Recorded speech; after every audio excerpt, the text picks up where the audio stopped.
Jadikanlah hafalan itu sebuah bentuk cinta, murojaah sebagai bentuk kesetiaan.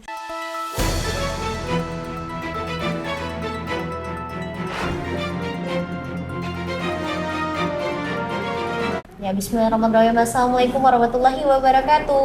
Waalaikumsalam. Ya. Dan tentunya pada video kali ini kita balik lagi untuk bisa membersamai para pemirsa maupun penonton tentunya di channel YouTube Diskopi Podcast, yang mana kita akan membicarakan tentang dinamika-dinamika sekolah, pendidikan yang ada di Indonesia, serta juga terutama yang ada di Provinsi Jambi. Dan pemirsa, Diskopi Podcast tentunya masih bersama Malika. Pada kali ini kita sudah bersama tentunya menghadirkan narasumber-narasumber yang luar biasa dan berdedikasi di bidang pendidikan, terutama pendidikan di Provinsi Jambi, yakni kita sudah bersama dengan Ibu Ketua Yayasan dari Raudatul Quran ya, yakni bersama Ibu Mahbubah Maharani MPD. Assalamualaikum Ibu. Waalaikumsalam. Sehat Bu ya, sore kali ini ya. Dan tentunya juga di sebelahnya menghadirkan santri senior dari Yayasan Raudatul Quran, yakni sekarang sebagai kepala asrama juga ya, yakni Ananda Indo Atik ya. Oke, karena kita sudah bersama kedua narasumber, tentu langsung aja nih kita bakal ngobrolin tentang dinamika dan pendidikan di Provinsi Jambi, terutama saat ini di Yayasan Raudatul Quran. Nah, untuk saat ini Ibu selaku Ketua Yayasan, seperti apa sih sistem pembelajaran yang ada di sini? Kemudian juga seperti apa inovasi-inovasi yang dilakukan? Ini kan bakalan jadi pengetahuan baru nih untuk para penonton Diskopi Podcast. Boleh silakan Bu dijelaskan. Oh iya. Ya, terima kasih banyak Kak. Jadi begini ya, bismillahirrahmanirrahim. Ini yayasan kami bernama Raudatul Quran Al-Hidayah. Nah, itu sebenarnya gabungan dari beberapa nama pesantren dan satu TPQ, yaitu Raudatun Nasyiin, Wali Songo, Fathus Salam, Wali Songo, Raudatul Quran, dan satu TPQ namanya TPQ Al-Hidayah. Jadi kita gabung semuanya menjadi Raudatul Quran Al-Hidayah. Nah, di sini di yayasan ini ada beberapa unit lembaga. Jadi salah satunya itu unit lembaga PPTQ, terus unit lembaga TPQ, dan yang satu adalah unit lembaga PAUD TPA. Nah, kalau PPTQ dengan TPQ itu ke pendidikan Al-Quran. Jadi kalau PPTQ itu yang mukim atau menginap, dan yang TPQ itu yang tidak menginap atau non-mukim. Untuk jenjang usia, kalau yang dari PPTQ itu dari minimal kelas 4 SD, nah sampai usia berapa? Usia kuliah boleh, SMP, SMA juga boleh. Nah, kalau yang TPQ itu dari usia pra-TK sampai di usia SMP. Karena kalau sudah di usia SMA, itu kami ada program namanya Tahsin Al-Quran. Nah, Tahsin Al-Quran itu diperuntukkan untuk calon guru Al-Quran. Calon guru Al-Quran di mana? Kita prioritaskan di RQA, di TPQ RQA. Nah, kalau di PAUD itu kan penitipan anak. Itu ya selama ini mengapa kami buka PAUD TPA, penitipan anak? Awalnya itu kan kami mempunyai ini, maksudnya anak keempat kami kan lahir, dan waktu itu kami sedang sibuk membersamai anak-anak di TPQ dan PPTQ. Kalau untuk sistem belajarnya di TPQ kami, TPQ itu kepanjangan Taman Pendidikan Quran. Nah, TPQ itu jam belajarnya atau jam operasionalnya dari 15.00 sampai 17.30. Nah, terus disambung lagi. Namanya PAMI. Jadi kalau TPQ dengan PAMI itu jadi satu, cuma penyebutannya aja. Kalau PAMI itu pengajian antara maghrib dan isya. Nah, itu setelah maghrib anggaplah 18.30, tapi biasanya anak-anak itu sudah mulai datang dari 18.00. Itu sudah mulai datang sampai 20.00 gitu. Untuk pembelajaran di TPQ kami menggunakan metode UMI. Apa itu Bu? Metode UMI. Metode UMI itu motonya mudah, menyenangkan, menyentuh hati. Nah, dari metode UMI itu ada jilid prateka sampai yang dewasa.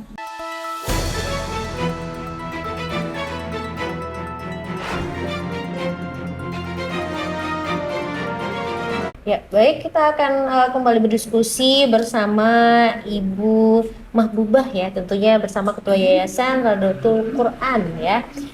Kemudian Bu tadi udah diulik ya seperti apa sistem dari yayasan ini, kemudian kita udah nyinggung gimana sih pola pembelajarannya. Nah, boleh juga Bu untuk pendanaan sendiri ataukah para orang tua nanti bayar gitu ya ke yayasan, kemudian juga untuk target-target siswanya seperti apa agar kan di era sekarang ini para pemirsa di Scope Podcast sudah banyak yayasan-yayasan yang berbasis kebudayaan, pendidikan atau seperti apa, tapi kan ini lebih keagamaan gitu ya. Itu gimana sih Bu cara agar bisa menarik target-target ataupun memberikan edukasi lah kepada masyarakat terutama orang tua agar bisa anak-anaknya nanti ke sini gitu Bu ya, ataupun menempuh pendidikan di sini gitu. Sedangkan di sini kan berbasis yayasan, baik juga sekolah-sekolah yang konvensional maupun sekolah-sekolah seperti pesantren dan sebagainya tidak berbasis yayasan, tapi juga ikut hampir mirip-mirip seperti ini gitu Bu ya. Untuk basically dari pembelajarannya, boleh dijelaskan Bu? Baiklah, terima kasih Kak Malika. Jadi begini, di Yayasan Raudatul Quran Al-Hidayah itu program unggulannya adalah tahfidz Quran, tahfidz Quran Preneurship gitu. Jadi untuk yang ini yang mukim ya, kita bicara yang PPTQ atau yang mukim. Yang pertama itu kan tadi sudah kami jelaskan mulai usia minimal 4 SD sampai lulus SMA atau usia kuliah. Bahkan kalau semisal sudah selesai kuliah dan beliau itu ingin mukim, ingin mondok, kita persilahkan gitu kan.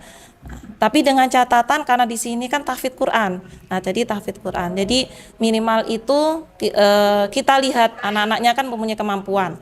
Jadi kalau yang anak masih SD, kita ada targetannya seperti kayak juz 30. Nah, nanti kalau sudah SMP, nah mulailah beranjak tinggi lagi tingkatan targetannya. Syukur alhamdulillah 1 tahun bisa 10 juz. Jadi 3 tahun bisa 30 juz. Jadi kalau harapan kami di program kami itu SMP 1, 2, 3 tahun kan bisa 30 juz untuk ziyadah. Untuk murojaahnya juga mereka sembari ziyadah hafalan, itu mereka juga menyetorkan murojaah hafalan.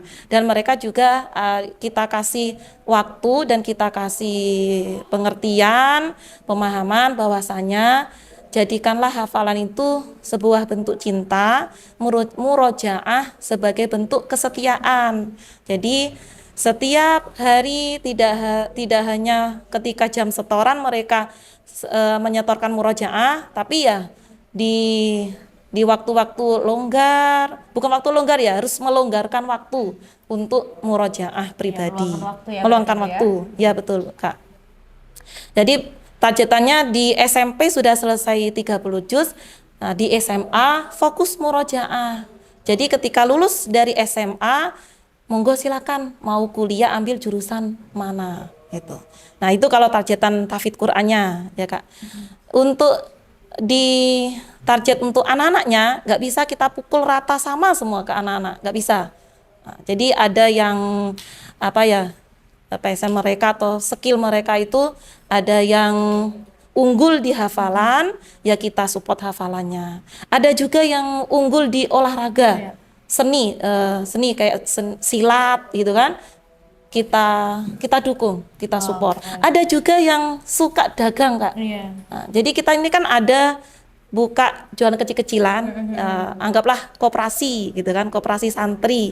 Nah, jadi setiap sore itu kan ada anak-anak TPQ, agar anak-anak TPQ, anak-anak tidak bahasa kasarnya keliaran ke mana-mana, khawatir karena kan pinggir jalan jalan besar kan, termasuk jalan besar kan, takut ada mobil atau apa, jadi kita sediakan jajan-jajanan untuk anak-anak gitu kan.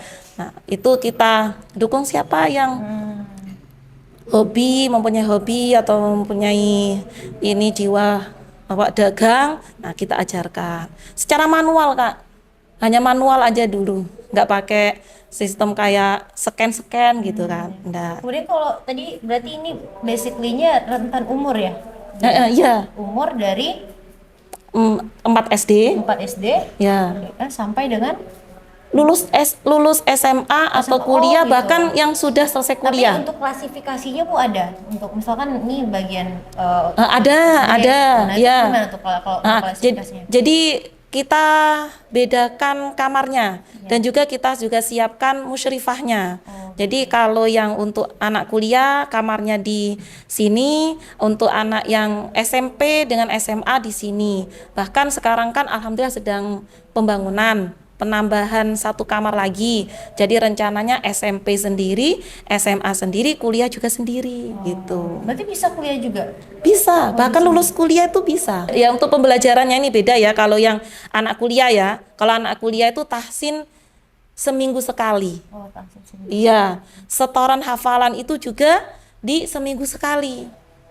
Karena untuk setiap harinya hafalan mandiri, murojaah mandiri, targetnya juga dilihat kalau memang beliaunya itu baru menghafal, ya jangan kita kasih target 30 juz.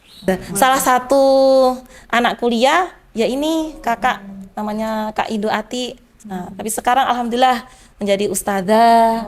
Ini juga sudah sertifikasi guru Al-Quran metode Umi. Oke, baik. Baik, terima kasih untuk Ibu Mahbubah atas penjelasannya. Kita sekarang mau dengar lagi nih dari Kak Indo Atik ya. Aku manggilnya Kak Indo. Kak Indo atau Kak? Oh, Kak Atik. Oke. Kalau untuk Kak Atik sendiri mungkin apa nih kesannya selama menjalani pendidikan di sini? Boleh disampaikan seperti apa gitu kalau dari sudut pandangnya mahasiswi ya jatuhnya ya. Mahasiswi yang kebetulan santri senior di sini. Boleh Kak, silakan sampaikan.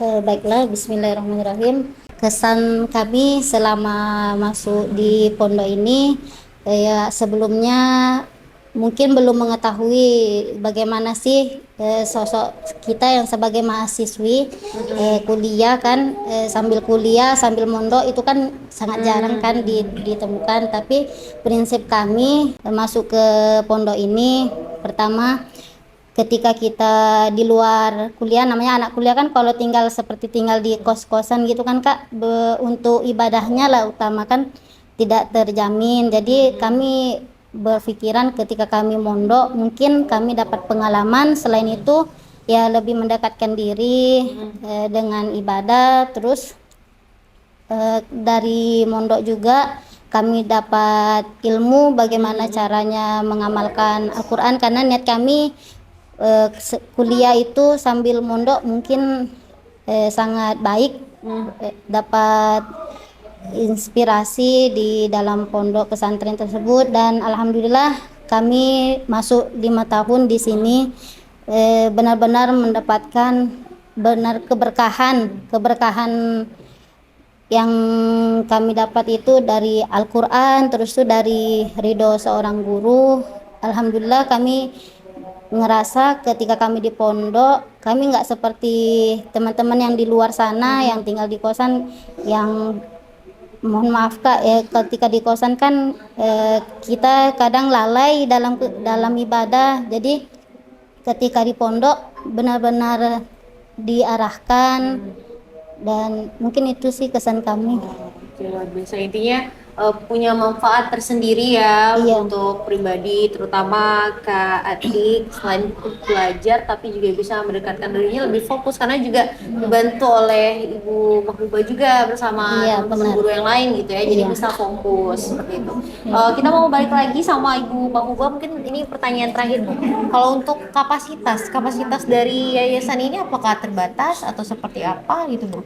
Oh iya, Kapasitasnya berapa orang gitu ya? iya untuk kapasitasnya Untuk saat ini terbatas. Oh, terbatas. Karena lokasi kami ini kan di tengah perumahan. Dengan tipe rumah sekian kan bisa kita prediksikan ya berapa. Jadi untuk yang mukim kapasitasnya itu maksimal 15. Oh, 15. 15 anak. Oh, 15 anak. Iya, Ya. cuma nanti kalau satu lagi kamar yang tersedia itu bisa nambah. Tapi untuk target tahun ini kita 15 dulu. 15 dulu. Nah, kalau untuk TPQ itu juga ada kapasitasnya. Iya. Karena kan ruangan bisa Kakak lihat kan ruangan. Itu kita targetkan sekitar 100. 100. Iya. Nanti ya. Iya, 100. Karena di TPQ itu menggunakan nama 9 wali atau wali songo. Wali Songo. Nah, itu karena saya tadi bilang kan Raudhatul Quran Hidayah gabungan kan. Jadi kalau di TPQ ada 9 kelas, yaitu namanya wali songo, ada Sunan Ampel, Derajat dan lain sebagainya. Satu kelas itu sekitar 10 anak. 10 anak. Nah, jadi 100 itu sudah mencapai target kami. Oke, baik. Dan ini kita karena udah waktunya terbatas nih ya pemirsa ya. Boleh untuk yang terakhir pertanyaan kita mau tanya nih untuk Ibu Pamuba sendiri, mungkin apa nih yang mau disampaikan dari Yayasan Raudhatul Quran bagi pemirsa di Skopi Podcast? Tentunya kita ngobrolin tentang berbagai macam dinamika pendidikan ya di Provinsi Jambi ini, terutama di sini yang mana mengedepankan pembelajaran agama dan juga tidak melepaskan dari syariat Islam, tentunya agama Islam ya. Dan bagaimana Ibu, silakan berikan tanggapan dan apa yang mau disampaikan ya untuk pemirsa, silakan. Kami dari Yayasan Raudhatul Quran Hidayah mempunyai visi misi yaitu membersamai atau membangun generasi Quran menjadi insan yang hamilil Quran lafdzon wa maknan wa amalan. Ya walaupun masih banyak sekali keterbatasan kami terus berdoa dan meminta sama Allah dan terus berusaha. Dan bagi ayah dan bunda yang berminat atau berkeinginan atau mencari rekomendasi rumah Quran, pondok pesantren ataupun TPQ, boleh direkomendasikan ke Raudhatul Quran Al-Hidayah yang biasa disingkat RQA. Dan kalau untuk pendaftaran, mohon maaf, nah kami ada biaya berapa pendaftaran atau biaya per bulanannya, tetapi sampai untuk saat ini kami masih berprinsip bahwasanya boleh semampunya atau infak terbaiknya dan tidak harus berupa materi. Boleh berupa jasa, bahkan boleh berupa juga dengan doa. Bahkan boleh juga untuk memberikan informasi-informasi yang terbaik tentang RQA kepada teman-teman atau kepada saudara, keluarga maupun yang terdekat. Terima kasih banyak. Kami tunggu kehadiran ayah dan bunda bersama Ananda di PPTQ maupun TPQ Raudhatul Quran Al-Hidayah. Baik, terima kasih untuk tangan dong. Ya itu tadi ya kita udah diskusi dan saya rasa sudah cukup detail ya bagaimana sistem pembelajarannya, kapasitas maupun tadi udah diinformasiin juga kalau untuk daftar ada biaya pendaftaran gitu, tapi juga nggak menutup kemungkinan nggak dipatokin Bu ya berapanya. Nanti lebih lanjut bisa hubungin Ibu Pamuba. Dan tentunya juga pemirsa di Skopi Podcast, untuk kali ini kita belajar dari Ibu Pamuba juga bahwasanya pendidikan itu tidak hanya berbicara tentang bagaimana implementasi di kehidupan keberlangsungan kehidupan, tapi juga bagaimana kita bisa meraih akhirat juga ya, memperbanyak agama juga. Dan kalau sekiranya ayah dan bunda mau anaknya mungkin fokusnya di yayasan yang berbasis keagamaan yang lebih fokus gitu ya, bisa di Yayasan Raudhatul Quran ya, Masya Allah tabarakallah gitu ya. Baik, dan tentunya saya Malika Jatidewi mengucapkan terima kasih untuk pemirsa yang sedang nonton hari ini. Semoga kali ini bisa bermanfaat dan kita nanti akan ngobrolin lagi tentang dinamika sekolah maupun pendidikan Indonesia, terutama di Provinsi Jambi di lain kesempatan lagi. Saya Malika pamit undur diri. Terima kasih Ibu Pamuba dan Kak Atik hari ini kesempatannya, dan terima kasih juga untuk semua kru yang bertugas hari ini. Saya ucapkan wabillahi taufiq wal hidayah. Wassalamualaikum warahmatullahi wabarakatuh. Waalaikumsalam warahmatullahi wabarakatuh.